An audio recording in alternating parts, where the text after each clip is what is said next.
नमस्कार। हर साल की तरह इस साल भी हम कोटक म्यूचुअल फंड के नजरिए से दुनिया कैसे दिखती है अगले साल के लिए ये लेके आए हैं। जरूरी नहीं है कि हम जो प्रिडिक्ट करें वो सच गिरे, लेकिन कोशिश यही करेंगे कि आपके सामने वो सारे फैक्टर्स, इवेंट्स प्रस्तुत कर सके जो अगले साल में दुनिया, इकोनॉमी और मार्केट को इम्पैक्ट करने वाले हैं। सबसे पहले दुनिया की बात करें तो पूरी दुनिया बदल गई है। एक जमाना था जब इंटरेस्ट रेट जीरो रहते थे, लिक्विडिटी भरपूर रहती थी और सरकार खर्चा करते थे। दुनिया का कोई भी देश किसी भी देश में एक्सपोर्ट कर सकता था। आज की दुनिया काफी अलग है। यहाँ पे ब्याज की दरें जीरो से पॉजिटिव हो गई है, लिक्विडिटी टाइट हो रही है और ग्लोबलाइजेशन की जगह प्रोटेक्शनिज्म का जमाना है। ईएसजी भी सर के ऊपर मंडरा रहा है और ये सारी चीजों में, इस बदलती दुनिया में हमें आगे बढ़ना है। इस बदलती दुनिया में सबसे बड़ा बदलाव अमेरिका में आ रहा है। वहां पे 20 जनवरी से प्रेसिडेंट ट्रंप की नई इनिंग चालू होगी। जब जो अब तक उन्होंने बोला है उस हिसाब से लगता है वो दुनिया को 3 हिस्सों में डिवाइड करेंगे: हमारे दोस्त, हमारे दुश्मन और हमारे कुछ नहीं। अमेरिका फर्स्ट उनकी पॉलिसी बनी रहेगी। ऑयल इंडस्ट्री के लिए वो फायदेमंद होंगे, क्रिप्टो असेट्स के लिए वह फायदेमंद होंगे। डाइवर्सिटी, इक्विटी, इंक्लूजन, इन सबको वो एजेंडा में पीछे छोड़ देंगे। एनवायरमेंटल, सोशल, गवर्नेंस, इनको भी वो पीछे छोड़ देंगे। हमारे लिए सबसे जरूरी है प्रेसिडेंट ट्रंप के आने के बाद मिडिल ईस्ट, यूरोप, वहां पे युद्ध कम होंगे या एशिया में चाइना ताइवान के बीच में नई जंग की शुरुआत होगी। दूसरा है फेड ट्रंप साहब के डर से ब्याज की दरें काटना चालू करेगा या वह आज भी अपनी इंडिपेंडेंस बरकरार रख पाएगा। दुनिया की दूसरी सबसे बड़ी इकोनॉमी चाइना है। वह तो एक चमत्कार है। इस साल उनका trade surplus, exports over import तकरीबन $1 ट्रिलियन के आसपास पहुंच जाएगा। सिर्फ 2 देश है दुनिया में जिनके एक्सपोर्ट $1 ट्रिलियन से ऊपर है, अमेरिका और जर्मनी। बाकी कोई देश का एक्सपोर्ट उतना ऊपर नहीं है जहां पे चाइना का ट्रेड सरप्लस है। चाइनीज इकोनॉमी लेवरेज्ड भी है। उनकी private credit to GDP ratio, local debt to GDP ratio काफी भारी मात्रा में है। वहां पे डेमोक्रेसी तो है नहीं, बट फिर भी अपनी लाडली बहना जैसी स्कीम लॉन्च हो रही है। यह सब दिखाता है कि चाइनीज इकोनॉमी भले एक चमत्कार हो, बट उसकी अपनी फॉल्ट लाइन भी है।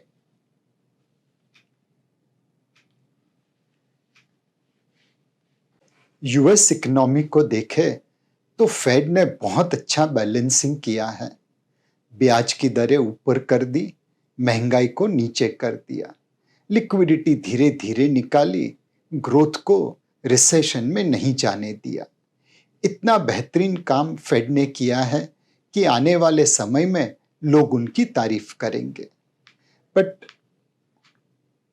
हर दवाई की एक साइड इफेक्ट होती है। अमेरिका का जो इतना बड़ा ग्रोथ है वह डेट के जरिए आया हुआ है। दिन दोगुनी रात चौगुनी उनकी डेट बढ़ रही है। $36 ट्रिलियन की उनकी डेट है और डेट टू जीडीपी रेशो तकरीबन 125% के आसपास पहुंच गई है। डेट का बर्डन कम करना है तो डेफिसिट कम करनी पड़ेगी, खर्चा इनकम के सामने कम करना पड़ेगा। पिछले दो प्रेसिडेंट बाइडेन और ट्रंप पीसकालीन समय की सबसे बड़ी डेफिसिट चला रहे हैं, तो ये उम्मीद तो कम ही है कि अमेरिका अपनी डेफिसिट कम कर पाएगा। दूसरी चीज है, अगर कर्जा नहीं बोरो करे तो क्या फर्क पड़ता है? अमेरिका एक ऐसा जुआरी है जो हारने पे दुगना दांव लगा देता है। 1 रुपये का डेट लेते हैं तो 58 पैसे की जीडीपी खड़ी करते हैं। जैसे ड्रग एडिक्ट्स को ड्रग्स के बगैर नहीं चलता, वैसा ही अमेरिकन ग्रोथ है, डेट के बगैर ग्रो करना मुश्किल है। अमेरिकन इकोनॉमी में कंजम्पशन बहुत बड़ा हिस्सा है, तकरीबन 2/3 से ज्यादा। American house hold wealth stock market में लगी है, आधे से ज्यादा house hold wealth stock market में लगी है। अगर स्टॉक मार्केट गिर गया तो लोगों को बुरा लगेगा, वेल्थ इफेक्ट डिसअपियर हो जाएगी, कंजम्पशन कम हो जाएगा, अमेरिकन इकोनॉमी स्लो हो जाएगी। अगर स्टॉक मार्केट बरकरार रहा, वेल्थ इफेक्ट चलती रही, तो इकोनॉमी चलती रहेगी। भारतीय इकोनॉमी की बात करें तो पिछले 10 सालों में दुनिया की 10वीं बड़ी अर्थव्यवस्था से हम 5वीं बड़ी अर्थव्यवस्था बन गए हैं, and we are on our way to become 3rd largest economy. इतनी बड़ी हनुमान छलांग हमने पहले कभी नहीं लगाई। अनडाउटेबली हमारी इकोनॉमी एक रेगिस्तान में ओएसिस की तरह है। बट अब इस स्टोरी के अंदर एक सिक्लिकल डाउनटर्न आया है। सेकेंड क्वार्टर जीडीपी ग्रोथ अनुमान से बहुत कम 5.4% आया। कुछ हद तक बहुत अच्छी बारिश हुई, श्राद्ध पीरियड था सितंबर के महीने में, और इलेक्शन की वजह से अप्रैल से जुलाई में सरकार ने कैपिटल स्पेंडिंग कम की। ये सारी चीजें मिला के auto sales, cement sales, diesel sales, power generation, इनके ऊपर इम्पैक्ट करती रही। हमारा जीएसटी कलेक्शन ग्रो तो हो रहा था, लेकिन नॉमिनल जीडीपी ग्रोथ से कम हो रहा था, जो दिखा रहा था कि सेकेंड क्वार्टर जीडीपी में एक सिक्लिकल स्लोडाउन आ रहा है। यहां से सिनारियो धीरे धीरे संभलता दिखता है। अक्टूबर से दिसंबर के महीने में दिवाली से क्रिसमस की फेस्टिवल सीजन है। आप सभी को शादी ब्याह के इतने न्योते आए होंगे कि आप परेशान हैं, कहां अटेंड करें, कहां माफी मांगे। तकरीबन 50 लाख शादियां भारत में इन महीनों में होगी, 6 लाख करोड़ से ज्यादा का कारोबार होगा, तो इकोनॉमी को बढ़ावा मिलेगा। मोस्ट इंपॉर्टेंटली, सरकार कैपेक्स का जो बजटेड टारगेट है उसे अचीव करने की जी भर के कोशिश करेगी। पहले 6 महीनों में 69,000 करोड़ पर मंथ का कैपेक्स हुआ था। अगर बजटेड टारगेट अचीव करना है तो 1,16,000 करोड़ प्रति माह खर्चा करना पड़ेगा। अगस्त और सितंबर नंबर देख के लगता है सरकार एड़ी चोटी का जोर लगा रही है उस बजटेड टारगेट को अचीव करने के लिए। फेस्टिवल सीजन, गवर्नमेंट कैपेक्स और शादी ब्याह का सीजन, ये सारी चीजें मिला के हमारी इकोनॉमी को आने वाले सेकेंड हाफ में सपोर्ट कर देंगे, और इकोनॉमिक ग्रोथ सेकेंड क्वार्टर से बॉटम होके थर्ड और फोर्थ क्वार्टर में 6-6.5% से ऊपर की तरफ रहने लगेगी। अब इसी चीज को अपनी इक्विटी मार्केट में कन्वर्ट करें तो हमने अक्टूबर और नवंबर में जम के एफपीआई की सेलिंग देखी, और उसके बाद मार्केट में 10% करेक्शन भी देखा, बट बाद में मार्केट बाउंस हो गए। अगर मार्केट का करेक्शन देखे तो एक बार ऐसा लगा था कि क्या एफपीआई इंडिया बेच के चाइना में खरीदारी कर रहे हैं, लेकिन जब इमर्जिंग मार्केट का डेटा निकला तो ऐसा लगा कि सारे इमर्जिंग मार्केट से बिकवाली थी, चाइना से भी और भारत से भी। पैसा एक्चुअली अमेरिकन मार्केट में गया। और क्यों गया ये समझना मुश्किल नहीं है।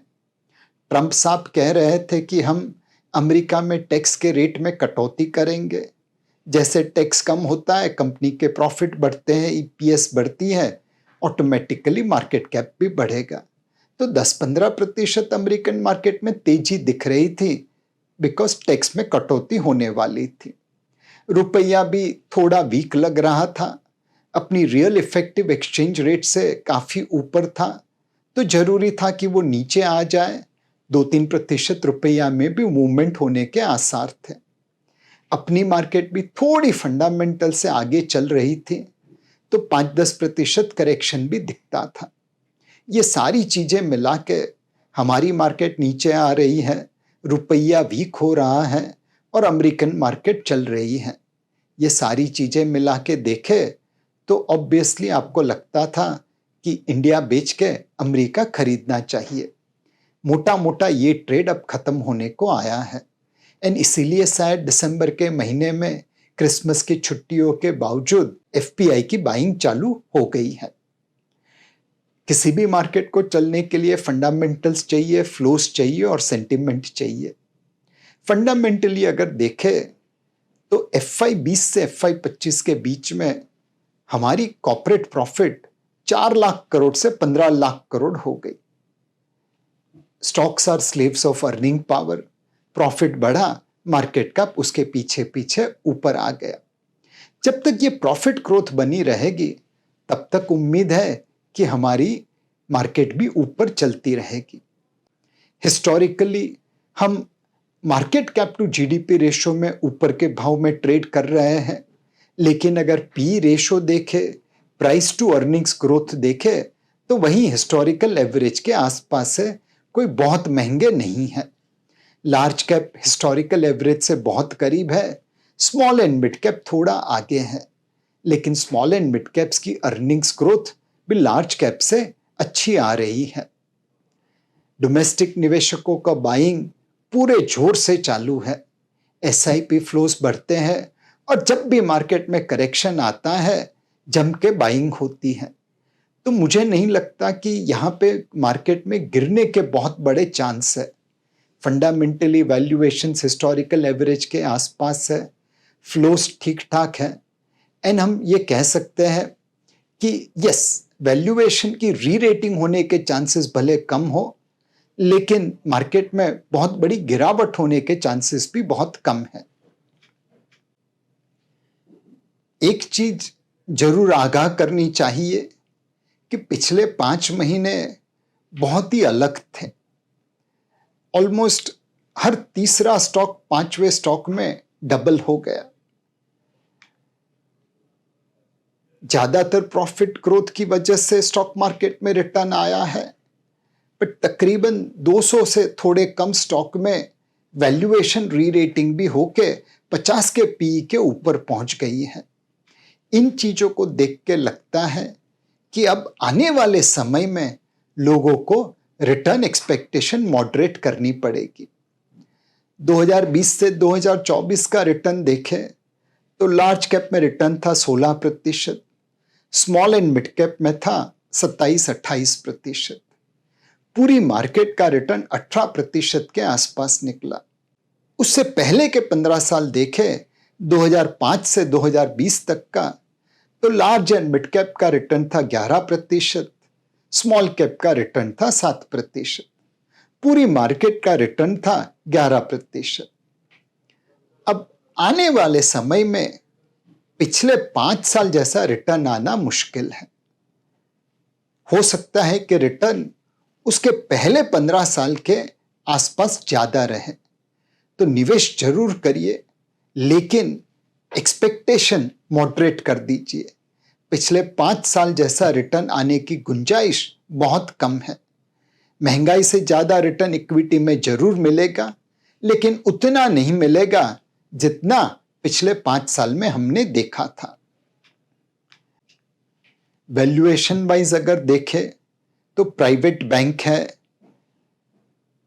टेलीकॉम है,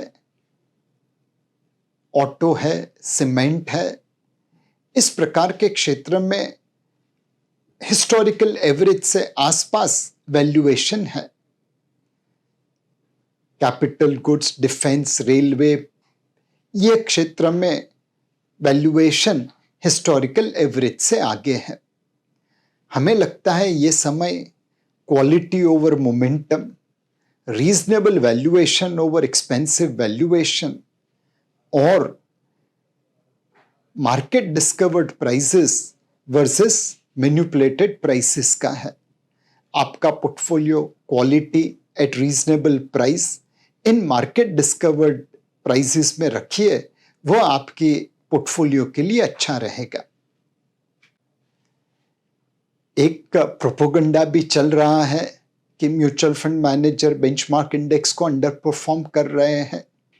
तो आपके सामने मैं डेटा प्रस्तुत करना चाहता हूं। अगर रोलिंग रिटर्न से देखें तो बहुतेक कोटक म्यूचुअल फंड की इक्विटी और हाइब्रिड स्कीम में हमने बेंचमार्क को पिछले 3 साल, 5 साल, 7 साल, 10 साल आउट परफॉर्म किया है। अगर पॉइंट टू पॉइंट रिटर्न देखा जाए तब भी हमने बहुतेक संख्या काल में बेंचमार्क इंडेक्स से बढ़िया परफॉर्मेंस अपने निवेशकों को दिया है। यह चीज आपको अपने निवेशक के पास लेके जानी बहुत जरूरी है। लोग हेडलाइन से भ्रमित हो जाते हैं।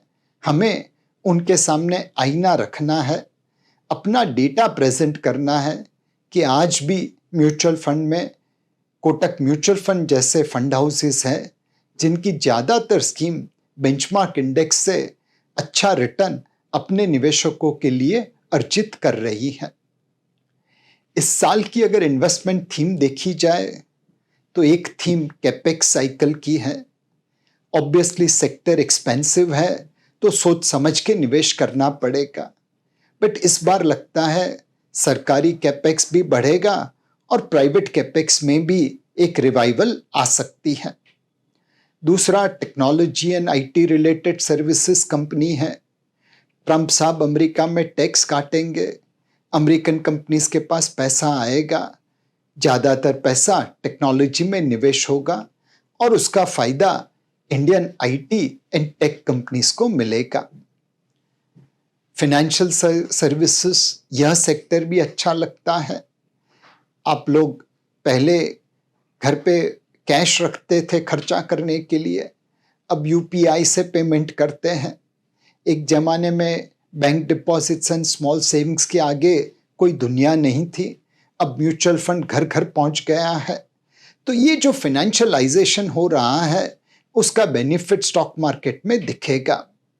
वैल्यूएशंस भी अब आपकी फेवर में है। इस बार बारिश अच्छी हुई तो रूरल कंजम्पशन को सपोर्ट मिला है। वाटर लेवल रिजर्वियर में काफी अबव एवरेज है। रबी क्रॉप भी बम्पर आएगा ऐसा लगता है। तो जो रूरल कंजम्पशन थीम है उसमें इसका बढ़ावा दिखता मिलेगा। फाइनली जब आपकी पर कैपिटा जीडीपी $2,500 के नीचे है तब आप रोटी कपड़ा मकान पे फोकस करते हैं। उसके ऊपर के लेवल पे आपका focus health care, entertainment, travel, tourism इस प्रकार के क्षेत्र में जाता है। हेल्थ केयर एक हरफन मौला सेक्टर है, वहां पे भी हमें लगता है आने वाले समय में बॉटम अप बेसिस पे अपॉर्चुनिटीज बनी रहेगी। यह 5 थीम ऐसी है जिसे हम अपने पोर्टफोलियो में चुन रहे हैं, क्वालिटी के साथ, रीजनेबल वैल्यूएशन के साथ और हायर फ्लोटिंग स्टॉक के साथ।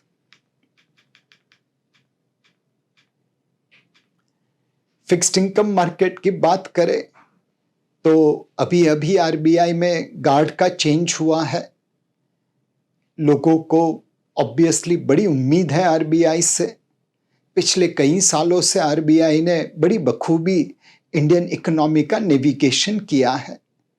ग्रोथ हो, इन्फ्लेशन हो, रूपी हो, गवर्नमेंट का बोरोइंग प्रोग्राम हो या बैंकिंग क्षेत्र की स्टेबिलिटी हो, सारे गोल आरबीआई बड़ी बखूबी निभाता है।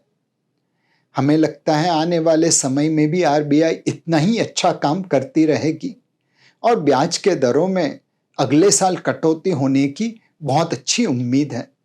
ये सारी चीजें मिला के देखे तो हमें लगता है कि आने वाले समय में ब्याज के दरों में कटौती की वजह से जो सबसे लंबी अच्छी, सबसे लंबी अवधि, सबसे लंबी ड्यूरेशन का फंड है, वहां पे सबसे अच्छा रिटर्न बन सकता है।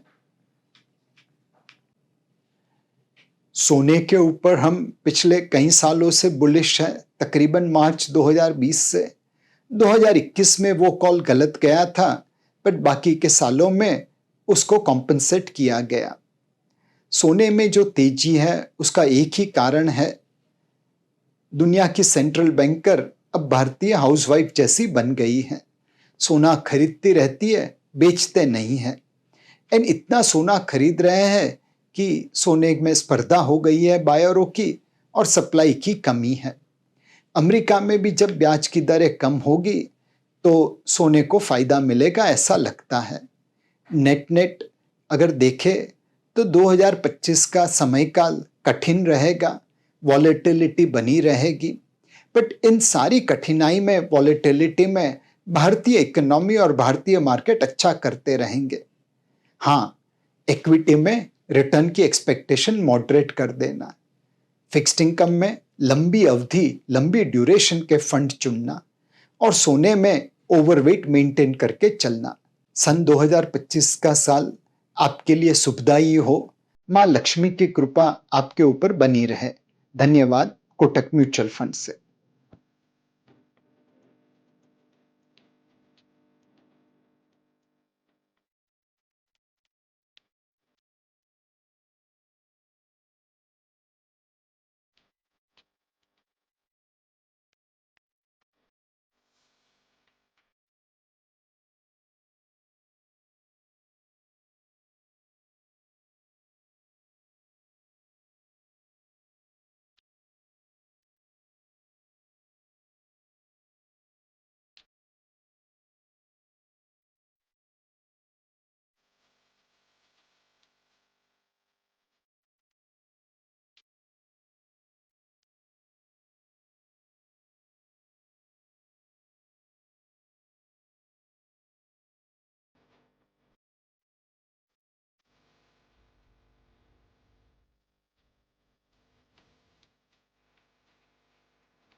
म्यूचुअल फंड निवेश बाजार जोखिमों के अधीन है। योजना से जुड़े सभी दस्तावेजों को ध्यान से पढ़ें।